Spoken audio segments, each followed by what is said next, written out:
Welcome back, young scientists. Ever wondered if you could hear a bat squeak or talk to a submarine?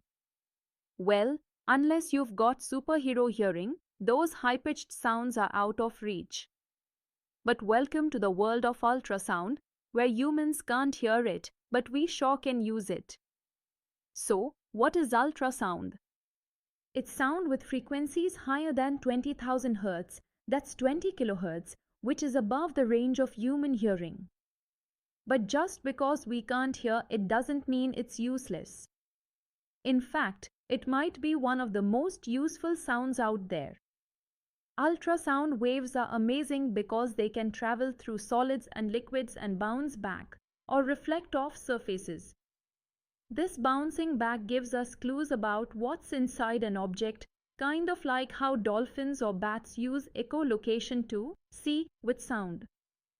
And here's the cool part, we can actually calculate how deep an object is based on the time it takes the ultrasound to return using the formula distance equals velocity multiplied by time divided by 2. That's t equals v times t divided by 2. The division by 2 accounts for the round trip from the source to the object and back again. Ultrasound is also directional, meaning it doesn't spread out wildly like your friend's voice in a noisy cafeteria. Instead, it stays focused, which makes it perfect for super targeted jobs in medicine and factories. And because ultrasound reflects from boundaries and follows the law of reflection, where the angle of incidence equals the angle of reflection, that means we can form detailed images of the insides of objects by tracing how those echoes bounce.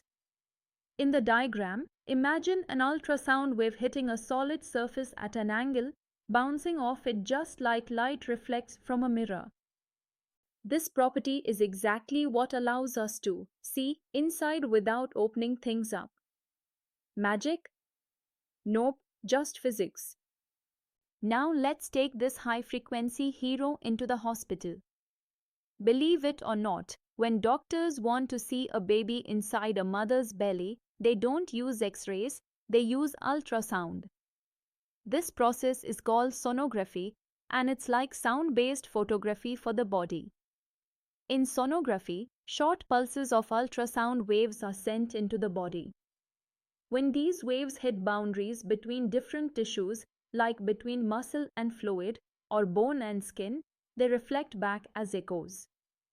By analyzing how long it takes the echo to return and knowing how fast sound travels through the body, we calculate the depth using distance equals speed multiplied by time divided by 2, written as d equals v times t over 2. Here, d is the depth in meters, v is the speed of ultrasound in the body, usually around 1500 meters per second, and t is the time for the echo to come back. Now, let's talk sensors. The tool used is called a piezoelectric sensor. That's a fancy name for a device that turns mechanical vibrations into electrical signals and vice versa. It shoots out the ultrasound, listens for the echo, and helps form an image. This is what allows doctors to see organs, monitor babies in the womb, and even detect tumors, all without even making a small cut. And the best part? No harmful ionizing radiation like in X-rays. That means repeated scans are safe for both patients and babies. If you're picturing the diagram, imagine a curved probe placed on someone's skin. From it, lines representing ultrasound pulses go into the body and bounce back at different depths, showing the outlines of internal structures. So next time you see a sonogram photo, remember, it's not magic, it's ultrasound science. All right, class, time to go from hospitals to heavy metal. No, not the music, I mean massive metal beams and machines.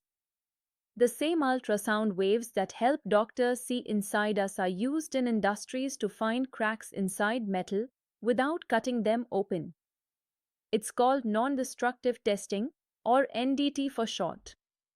Here's how it works. We send an ultrasound wave into, say, a metal rail. If there's a solid structure, the wave just keeps going or reflects back normally. But if there's a crack or flaw, it reflects differently, and that weird echo gives it away. We analyze these echoes, especially the time delay and how strong or weak the reflected signal is. Using the same formula, d equals v times t divided by 2, we find exactly where the crack is. That's t sub crack equals v multiplied by t sub echo, all divided by 2. This kind of testing is super important in building aircraft, checking pipelines, inspecting railway tracks, anywhere we need to be sure something is strong without pulling it apart. The diagram shows a block of metal with a hidden crack. An ultrasound pulse is sent from the top. Part of it reflects sooner than expected, and that's the sneaky wave that tells us, hey, there's something fishy inside. Engineers then spot the problem before it becomes a disaster. So yes, ultrasound saves lives not just in hospitals, but in bridges too.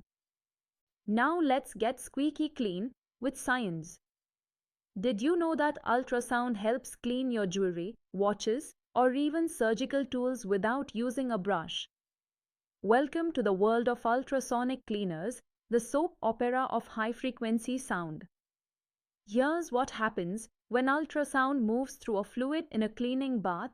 It creates microscopic bubbles called cavitation bubbles. These don't just sit there looking pretty. They grow and suddenly collapse, releasing bursts of energy. That small explosion shakes off dirt and grime from things like electronic parts or surgical instruments. Imagine little bubble ninjas punching particles off your precious watch. The energy released is calculated as E equals P times T, where E is the energy in joules, P is the power in watts, and T is the time in seconds. This method reaches tiny nooks where brushes or hands simply can't go. No matter how skinny your fingers are, they can't clean the inside of a microchip. It's not just cleaning though, ultrasound also mixes chemicals. In ultrasonic mixing, those same bubble collapses help combine solutions evenly down to the molecular level. The diagram you'd see shows tiny bubbles forming and imploding near the surface of a dirty object, making dirt jump off like it's being evicted by sound. Who knew cleaning could be so explosive? All right, sailors, let's dive underwater and bring in the big sonar. That's right, sonar stands for sound navigation and ranging.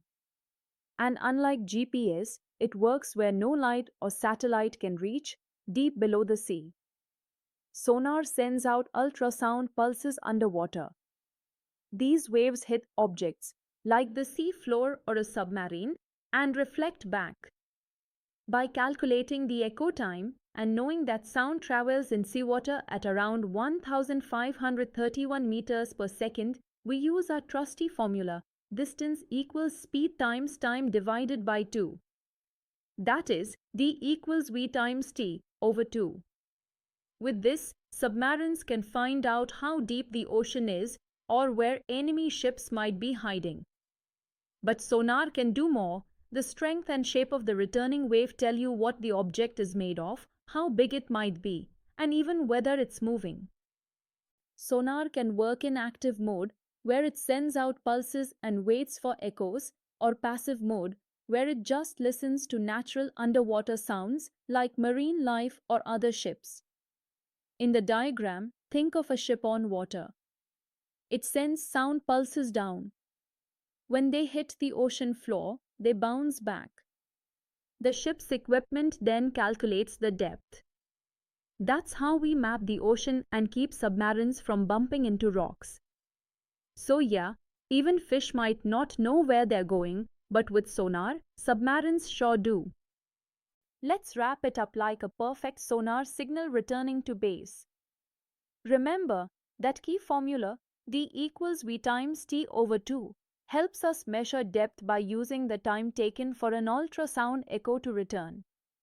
The law of reflection also plays a big role.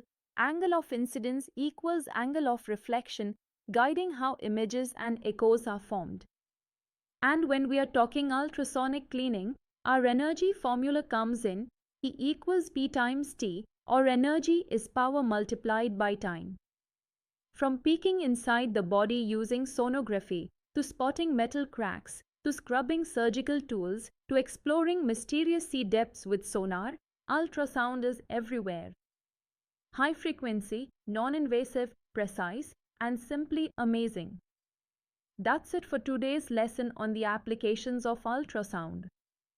Physics doesn't just explain sounds, it listens to whispers from places we never imagined.